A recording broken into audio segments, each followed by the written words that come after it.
welcome back to Whispers in the Dark. Make sure the lights are low, the doors are locked, and every window behind you is closed. Tonight's story is not about ghosts, not about demons, and not about the kind of monsters that crawl out of graves. Tonight's story is about something worse. People, ordinary people. People who can stand beneath your porch light and wait until you notice them. People who can knock softly on the door of a house that should have been safe. This is a story about the Holloway House, about a couple who came there to escape the noise of their lives, and about the 3 strangers who found them there. Now let's begin.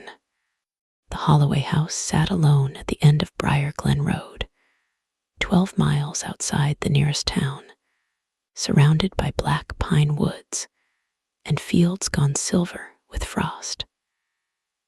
It was the kind of house that looked beautiful in daylight and wrong after dark.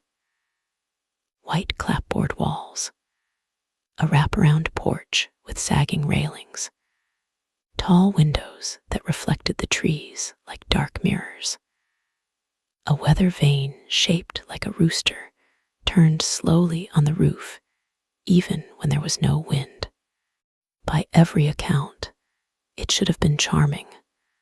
It had once belonged to a retired violin teacher named Lillian Holloway, who kept bees in the orchard and dried lavender in the attic.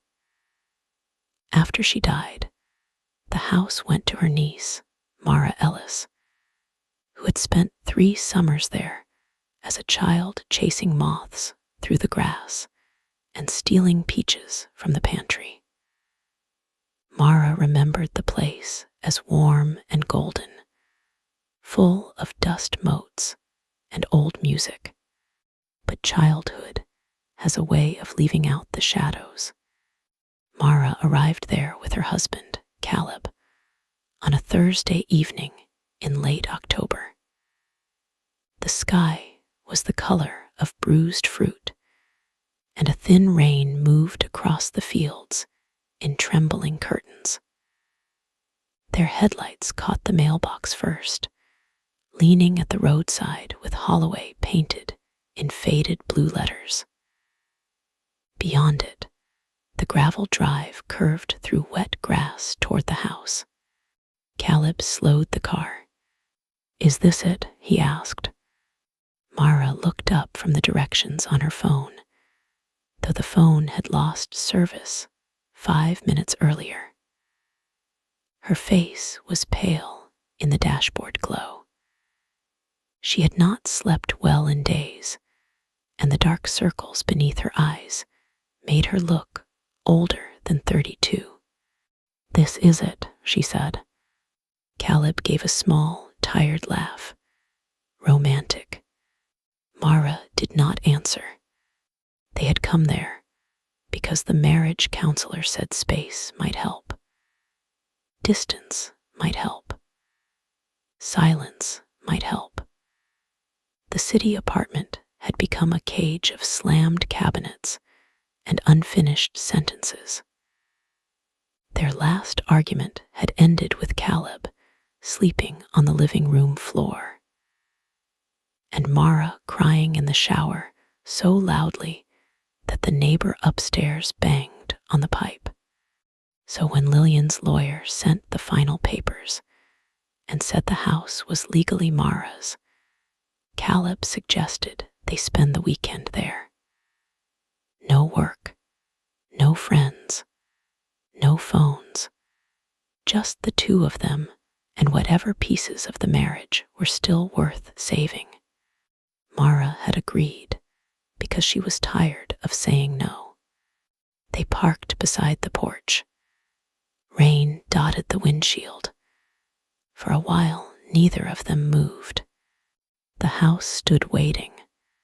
Its upper windows were black. The porch swing creaked gently, pushed by the weather, or perhaps only by its own rusted chains. On the front door hung a wreath of dead lavender, so old it had turned gray. Caleb turned off the engine. The sudden silence pressed against the glass. "I'll get the bags," he said. Mara nodded and stepped out into the rain. The air smelled of wet leaves, old wood, and distant manure from a farm they had passed on the way in. Her boots sank into the mud beside the gravel. Somewhere in the woods, a crow called once and then stopped, as if it had thought better of making noise. She climbed the porch steps. They moaned beneath her weight. The key stuck in the lock at first. Caleb came up behind her with 2 suitcases and a grocery bag tucked under his arm. "Need help?" "I've got it." The lock turned. The door opened inward with a long wooden sigh. The smell inside was immediate. Dust, mothballs, dried flowers, something faintly sour beneath it all, like a cellar after a flood. Mara found the light switch. The foyer bulb flickered, then came on. The entry hall was narrow, papered in faded green vines. A staircase climbed along the left wall into darkness. Straight ahead, a corridor led toward the kitchen. To the right was the parlor, full of sheet-covered furniture that crouched in the dimness like sleeping animals. Caleb set the bags down. "It's creepy. It's old. It can be both." Mara gave him a look, but not an angry one. That was something, Caleb thought. Lately, even her silence had edges. They spent the next hour opening windows, turning on lamps, checking the plumbing, and making the house feel less like a preserved corpse. The power worked. The water worked after coughing brown for 20 seconds. The stove clicked and hissed, then gave them a blue flame. In the kitchen, Caleb found a drawer full of beeswax candles and old matchbooks from restaurants that no longer existed. Mara found Lillian's radio on the counter. It was a little cream-colored thing with a bent antenna and a dial that looked like an eye. She turned it on. Static burst through the speaker. She moved the dial slowly until a voice emerged, thin and distant, reading the weather. Heavy rain after midnight. Wind from the north. Patchy fog along low roads. Residents in rural counties should expect intermittent service loss. Caleb looked at his dead phone. Already there. They ate soup from cans and bread warmed in the oven. They sat at opposite ends of the kitchen table at first. Then Mara moved closer without saying anything. The table was scarred from years of knives and hot pans. Above it, a yellow lamp threw a small circle of light, leaving the corners of the kitchen dark. For a little while, they talked like people who remembered how. Caleb asked her about summers there. Mara told him about Lillian teaching her to identify bees by sound, about the orchard, about the old piano in the sitting room. She told him how Lillian used to say the house listened better than most people. Did she live alone? Caleb asked. After her husband died, yes. Was she scared? Mara smiled faintly. Aunt Lillian was scared of almost nothing. Almost. Mara looked toward the window above the sink. Beyond the glass, rain crawled down the dark. She hated knocks after midnight, she said. Caleb paused with his spoon halfway to his mouth. That's oddly specific. She said nobody good ever knocked after midnight. The radio hissed. Somewhere upstairs, the house settled with a deep pop. Caleb reached across the table and touched Mara's hand. She let him. I'm sorry, he said. The words were soft, but they seemed to fill the whole kitchen. Mara looked at his fingers on hers. For what part? All of it. She gave a quiet breath that was not quite a laugh. That's a lot of sorry. I know. Rain tapped at the windows. The old refrigerator hummed. The house held still around them. Mara turned her hand over and laced her fingers through his. For one fragile moment, the night seemed like it might become something they could survive. Then came the knock. It was so gentle at first that neither of them moved. 3 taps. Caleb looked toward the hallway. Mara's fingers tightened around his. Another 3 taps came from the front door. Caleb stood. Probably someone from a neighboring house. There aren't any close neighboring houses. Maybe a driver lost in the rain. At this hour, it's only 10:30. Mara did not answer. The knock came again. This time it was slower. Caleb walked to the foyer. Mara followed him, but stopped at the mouth of the hall. The porch light was on, and through the narrow window beside the door, they could see a figure standing outside. A young woman. She wore a pale raincoat with the hood pulled up, and her long, wet hair hung in strings over her face. Her head was lowered, so they could not see her eyes. She stood very close to the door. Caleb looked back at Mara. Mara shook her head once. Caleb turned the deadbolt, but kept the chain on. He opened the door a few inches. Cold air slid in. Hello, he said. The young woman did not lift her head. Rain ticked against her hood. Is Tamara here? She asked. Her voice was small and flat. Caleb frowned. No, you have the wrong house. The woman stood motionless. There's no Tamara here, Caleb said. Do you need help? The woman's mouth was just visible beneath the wet curtain of hair. Her lips were pale. They parted slightly. Are you sure? Mara stepped closer. There's no one here by that name. The woman slowly tilted her head, as if listening to something behind them. Caleb shut the door. The chain rattled. He locked the deadbolt. For a few seconds, the two of them stood in the foyer without speaking. Then Caleb forced a laugh. That was weird. Mara looked through the side window. The porch was empty. She's gone, Caleb said. Mara did not move. She was probably drunk, he added. She walked here. Maybe her car broke down. Mara touched the old brass knob. It was cold.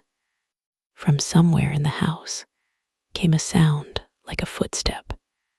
Both of them turned. The hallway behind them was empty. It's an old house, Caleb said too quickly. Mara nodded, but she did not believe him. They checked the back door. Locked. The side door in the mudroom. Locked. the cellar door, locked from the inside with an old sliding bolt. Every window downstairs was latched except the ones they had cracked earlier, and Caleb shut those with a little more force than necessary. By 11:15, they were in the upstairs bedroom, trying to pretend the knock had not changed the house. The bedroom had once been Lillian's.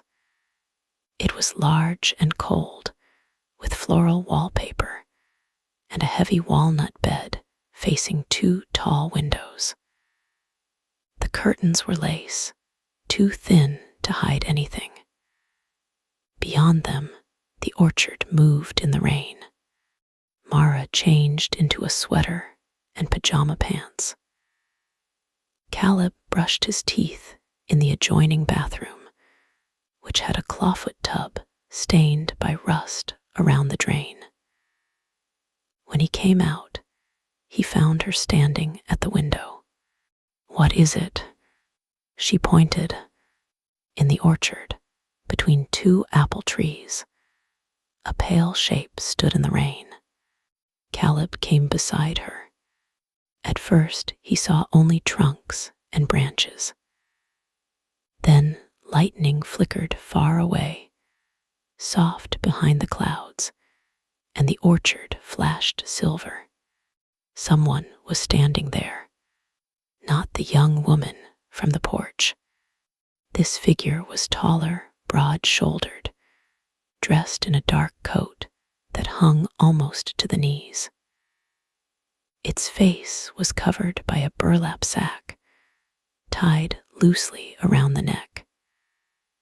Two black eye holes had been cut into it. A crooked smile had been drawn where the mouth should be. Caleb stepped back. "What the hell?" Mara whispered, "Do you see it?" The figure did not move. Caleb grabbed his phone from the bed, remembered there was no service, and swore. "I'm calling anyway." He tried no signal. He walked to the window, raised the phone, moved it in every direction. Nothing.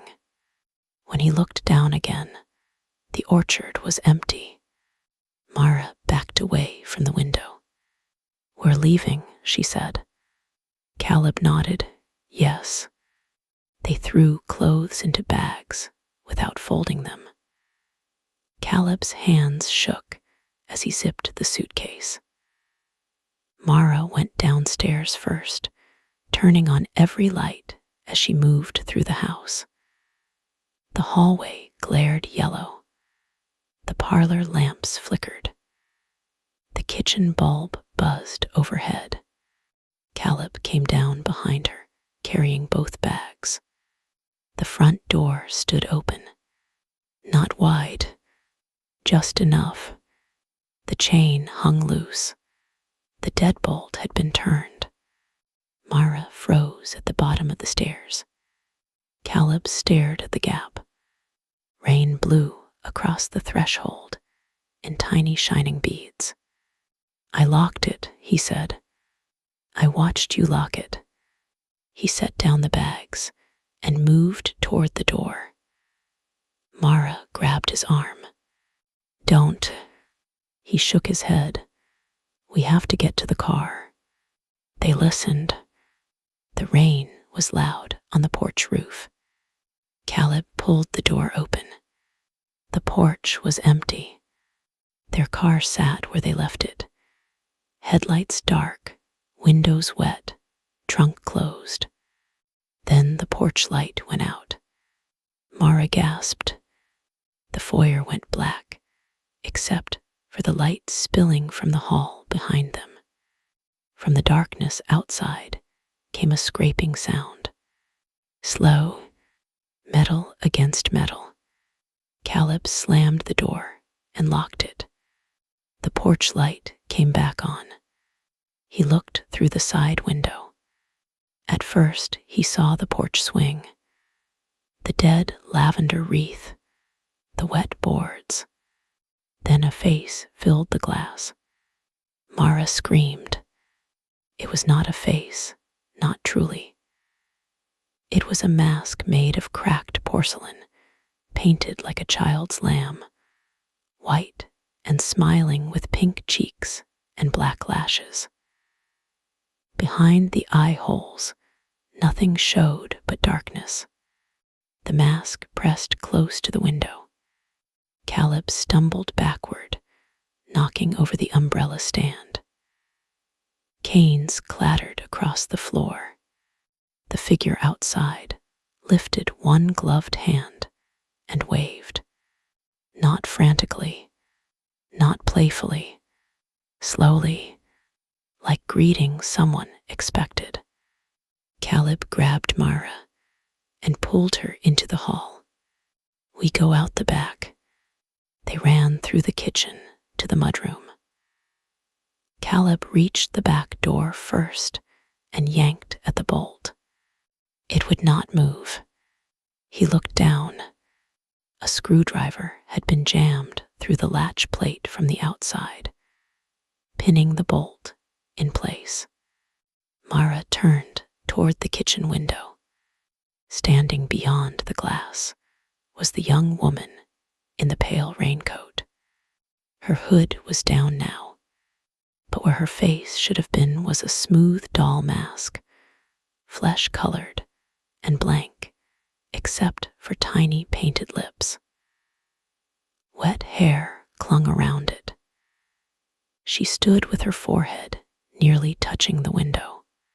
In one hand, she held a kitchen knife, not raised, just held, as if she had borrowed it and meant to return it later. Mara made a sound that was almost a sob. Caleb grabbed a chair and smashed it against the window. The glass cracked, but did not break. He hit it again. This time the chair leg snapped, and the window burst outward. Rain and cold poured in.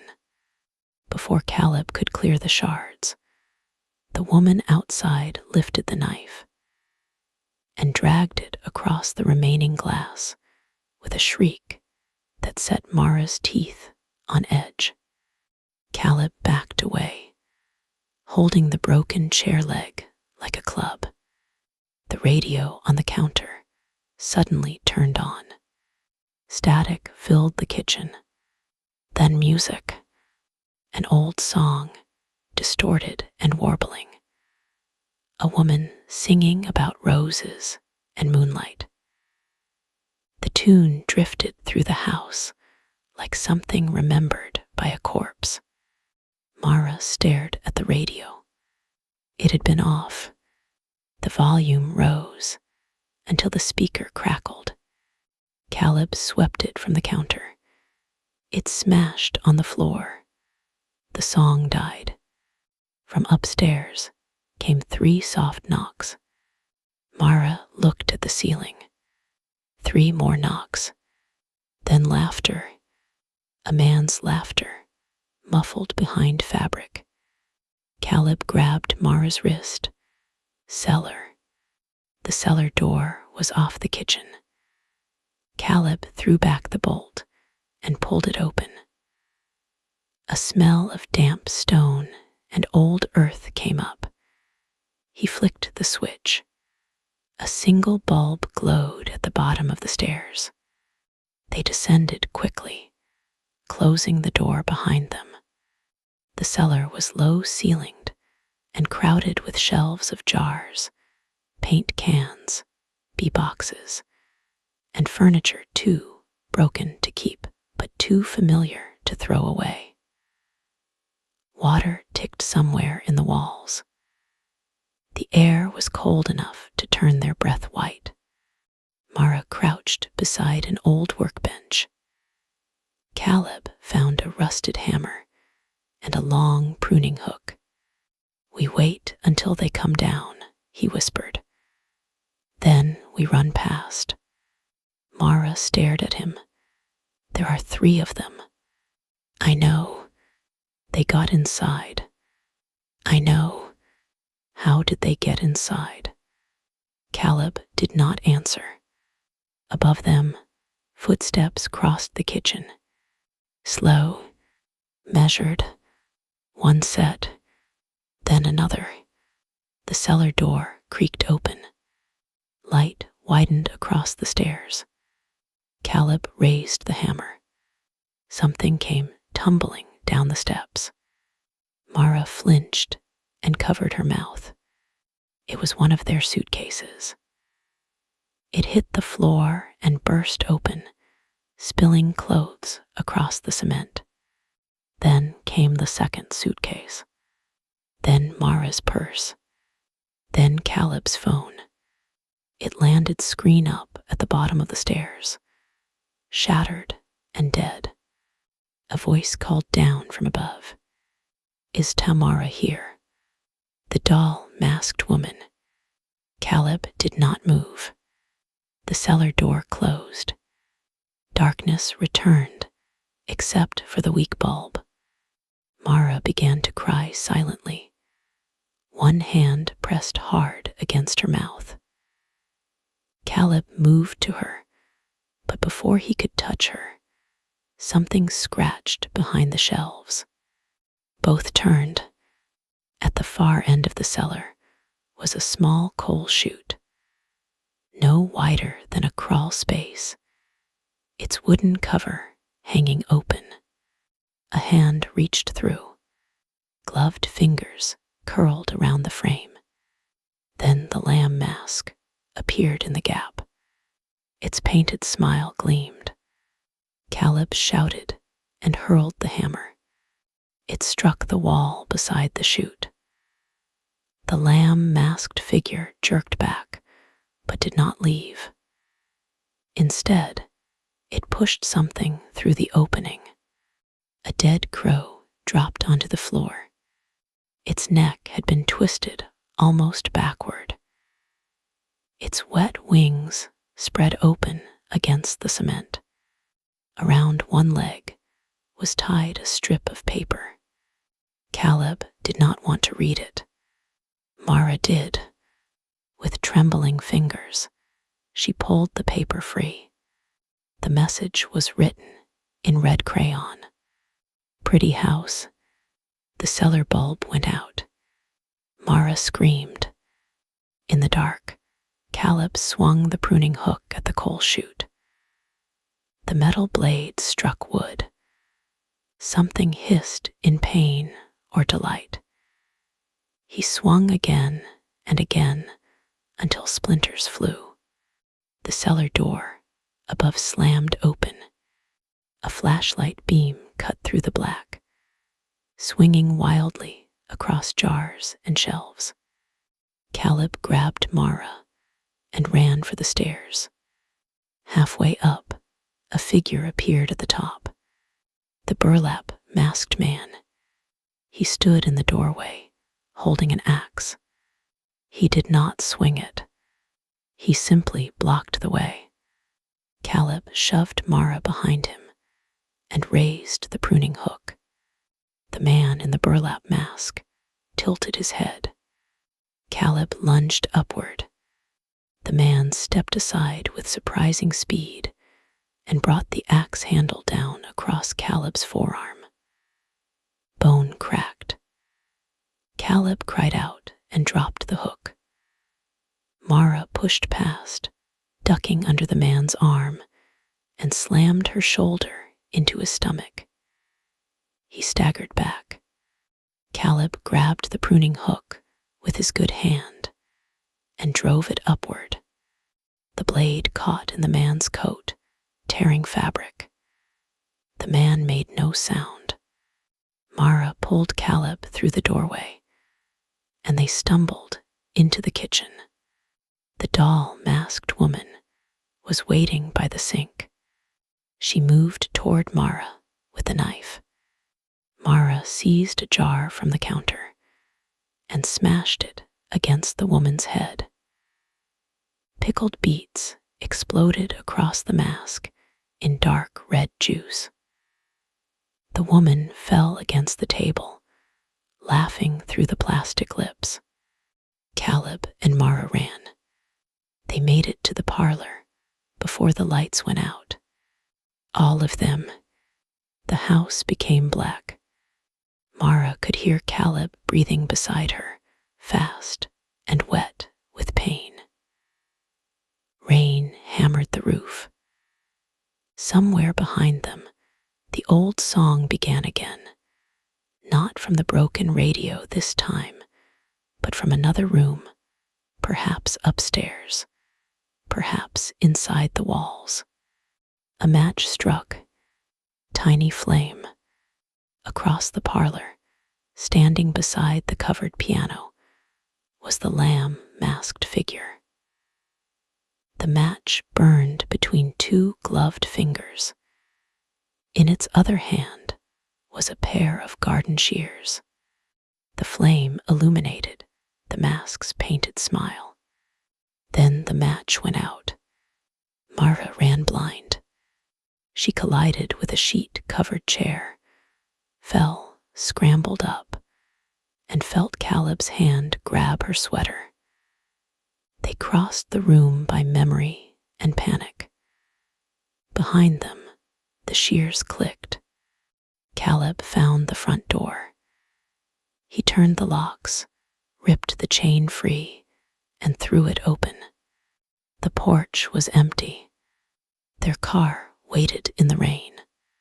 They ran, barefoot now, because Mara had lost her slippers. She felt gravel bite into her soles. Caleb fumbled with the car keys. His broken arm hung limp against his side. Blood ran from his sleeve and dripped from his fingers. The car beeped. Lights flashed. Relief hit Mara so hard she almost fell. Caleb yanked open the driver's door. The lamb-masked figure rose from the back seat. Mara screamed his name. The garden shears closed on Caleb's shoulder with a wet crunch. He screamed and twisted away, falling hard into the mud. The figure climbed from the car slowly, unfolding itself like something too patient to be human. Mara grabbed Caleb under the arms. "Move," she sobbed. "Please, Caleb, move." He tried. The burlap masked man appeared at the edge of the driveway, axe hanging at his side. The doll masked woman stood on the porch. 3 figures, 3 masks. No hurry. Mara dragged Caleb toward the side of the house. The mud sucked at her feet. Caleb groaned with every pull. Behind them, the strangers followed at walking pace. They did not need to run. The Holloway House had a storm cellar entrance near the old garden, a slanted pair of wooden doors, half hidden by weeds. Mara remembered hiding there as a child. She remembered Lillian storing apples in crates below. She hauled Caleb toward it. The doors were swollen with rain. She pulled one open, and the smell of rot breathed out. Together, they tumbled down the short steps into the lower cellar, a different section from the one beneath the kitchen, separated by a stone wall and a narrow interior door. Mara shut the storm doors and dropped the wooden bar across them. Caleb lay on the dirt floor, shuddering. "Caleb," she whispered, "I'm here." His voice was thin. She tore off part of her sweater and pressed it to his shoulder. He hissed through his teeth. Blood soaked the cloth almost at once. "We have to keep pressure on it. I can't feel my hand." "You're going to." "Mara." "No." "Mara, listen." "No." He lifted his good hand and touched her face. His fingers were cold and slick. "I'm sorry," he said again. She shook her head hard, crying now, not silently, not gently, but with her whole body. "Don't do this. Don't talk like that." Above them, the storm doors shook. Once, the wooden bar held. Another strike. Dust fell from the ceiling. Mara looked around for anything they could use. Crates, bottles, a shovel with a cracked handle, old metal traps for animals. She grabbed the shovel. The storm doors shook again, then stopped. Silence. Caleb's eyes moved past her. "Mara," he whispered. She turned. At the interior cellar door, someone had written on the old wood, not in crayon this time, in blood. "We came in already." The door opened. The doll, masked woman stood there. Mara swung the shovel with everything she had. It struck the woman's mask and split it down the center. The woman reeled back, and for half a second, Mara saw the eye behind the crack. Blue, human, wide with excitement. Mara swung again. The woman caught the shovel handle and yanked. Mara lost her grip and fell forward. The knife flashed. Pain opened across Mara's side, bright and hot. Caleb surged up from the floor with a sound like an animal. He slammed into the woman and drove her against the stone wall. Her head struck with a dull crack. She dropped the knife. "Marva, run." Mara grabbed the knife. The burlap masked man filled the doorway. Caleb turned toward him. The axe came down. Mara did not see all of it. Her mind refused. She saw Caleb's body jerk. She saw blood strike the stones in a black fan. She saw his knees fold.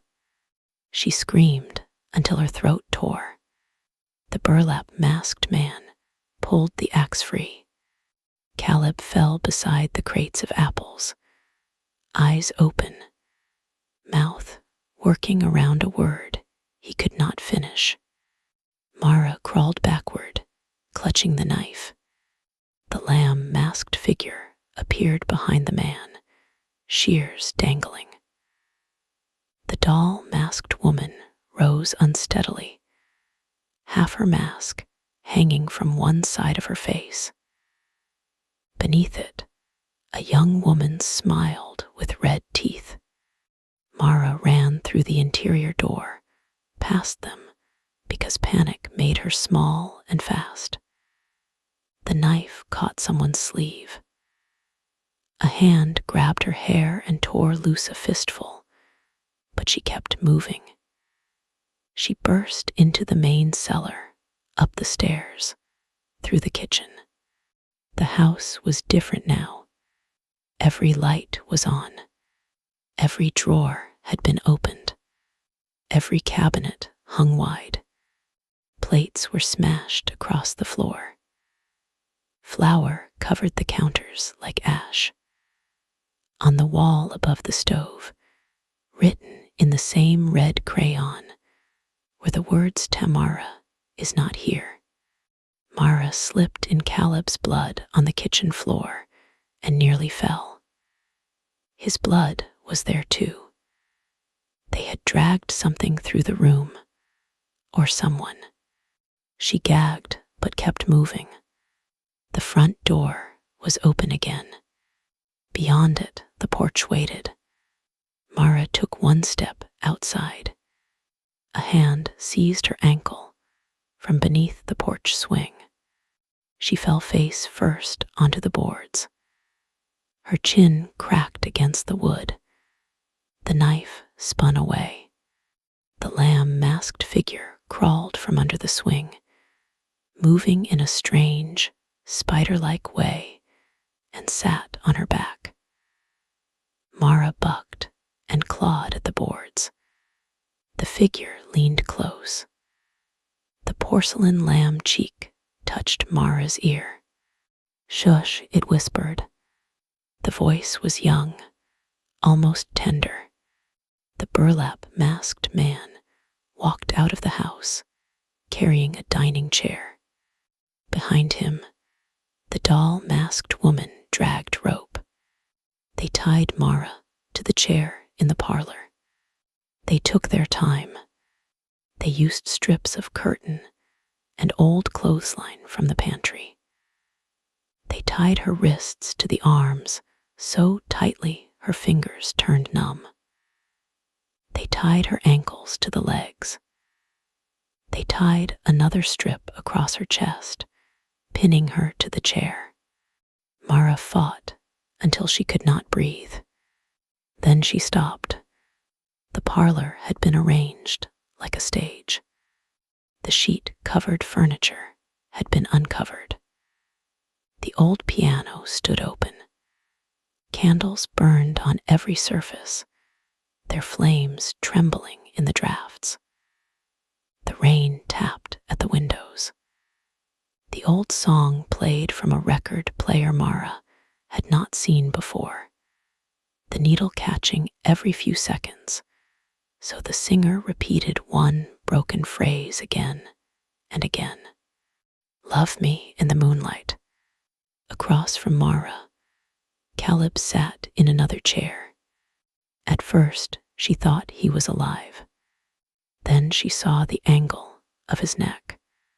The strangers had propped him there, hands folded in his lap, head tilted slightly as if listening. His shirt was soaked black. His eyes were half open.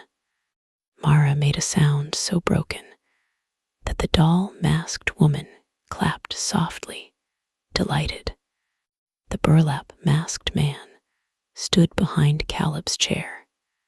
The lamb-masked figure sat cross-legged on the floor, cleaning the garden shears with one of Mara's socks. The doll-masked woman stood in front of Mara. Her cracked mask had been removed. Beneath it, she looked ordinary. That was the worst part. She was perhaps 25. Brown hair, freckles, a small scar near her chin. Someone Mara might have passed in a grocery store and never remembered. The woman held up Mara's wedding ring. Mara looked down and realized it had been taken from her finger. "Give it back," she whispered. The woman slipped it onto her own finger. It was too large. She giggled. Mara looked at the burlap-masked man. "What do you want?" No answer. "Money, the car. Take it, take everything."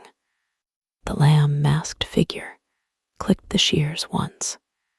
Mara flinched. The doll-faced woman knelt before Mara. So close Mara could smell rainwater and sweat, and the beet juice still sticky in her hair. "You had soup," the woman said. Mara stared at her. It smelled good. The woman smiled. Mara began to laugh. She did not mean to. It came out jagged and hysterical, a laugh with no joy in it. The sound grew until it turned into sobbing. "Please," she said. "Please, I don't understand." The burlap-masked man moved behind her. His gloved hands rested on the back of her chair. Mara felt him lean down. The sack brushed her hair. She could hear him breathing. In, out, slow. The doll-faced woman placed Mara's ring on the floor and spun it like a coin. It wobbled in a bright circle between them. The lamb-masked figure rose and walked to Caleb. "No," Mara whispered. The figure placed one hand on Caleb's shoulder and turned his head toward her, as if making him watch. Mara screamed at them. She cursed them. She begged them. She promised them anything. Her voice broke into raw pieces. The strangers listened as if she were rain. At some point, the record stopped. The room became quiet, except for Mara's breathing. The burlap-masked man walked to the front window and looked out. Dawn had begun to thin the darkness. The rain had stopped. The world beyond the glass was pale and wet and impossibly normal. Birds were waking in the orchard. Mist lay low over the grass. Somewhere far away, a truck moved along a road, its engine a faint hum that came and went. Mara heard it. Hope returned like a cruel little flame. The strangers heard it too. They moved quickly then. The doll-faced woman gathered the masks. She put hers back on, pressing the cracked halves together until the split ran down the blank face like a wound. The lamb-masked figure tucked the shears into a coat pocket. The burlap-masked man lifted the axe. Mara struggled against the ropes. "No, please, someone will come." The burlap-masked man stood before her. For the first time all night, he reached up and touched the edge of his mask. Mara thought he might remove it. He did not. Instead, he crouched so that the black holes were level with her eyes. Mara was shaking so badly, the chair creaked beneath her. "Why?" she whispered. The man said nothing. Her voice rose, torn and desperate. "Why are you doing this?" The three strangers stood around her in the candlelight. The lamb, the doll, the burlap face with the crooked smile. The leader leaned closer. His voice was calm, almost bored. "Because you were home." Mara closed her eyes. The axe lifted. Outside, the first full light of morning touched the white walls of the Holloway House. At 7:21, a boy named Jonah Bell rode his bicycle down Briar Glen Road, delivering eggs from his father's farm. He had done it every Friday since summer. He wore a red jacket, and he whistled when he rode because the road was lonely and the woods made him nervous. He noticed the Holloway mailbox first. It had been straightened. Someone had painted over the old blue letters with fresh red ones. "Home." Jonah slowed. The Holloway house looked quiet. Smoke did not rise from the chimney. The porch swing was still. The front door stood slightly open. He stopped at the end of the drive. "Hello," he called. No answer. He should have left then. He would tell himself that later. In dreams, he would leave. In dreams, he would pedal hard, eggs rattling in the basket, and he would not look back. But that morning, he was 14 and curious, and certain that bad things happened somewhere else. He walked his bicycle up the drive. The gravel crunched beneath his shoes. On the porch, he saw muddy footprints. Many of them, some large, some small, some bare.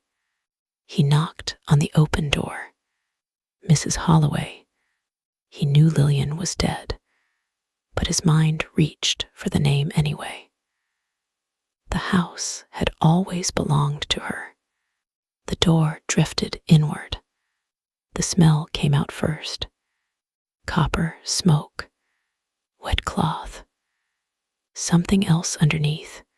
Something that made the animal part of him beg to run. Jonah took one step inside. Candles had burned down to puddles of wax across the parlor. The furniture had been moved. The walls had words on them. He saw Caleb first, seated in the chair, hands folded. Then Mara. Jonah dropped the basket. Eggs broke across the foyer. He backed away, making a thin, choking sound. From behind him, on the porch, a young woman's voice asked, "Is Tamara here?" Jonah turned. 3 figures stood at the top of the steps. The lamp, the doll, the burlap smile. Jonah could not scream. The burlap masked man raised one finger to where his mouth would be. Quiet. Years later, people would say the Holloway House was cursed. They would say lights moved behind the upstairs windows, even after the power was cut. They would say music played in the parlor on rainy nights, an old song skipping on the same broken line.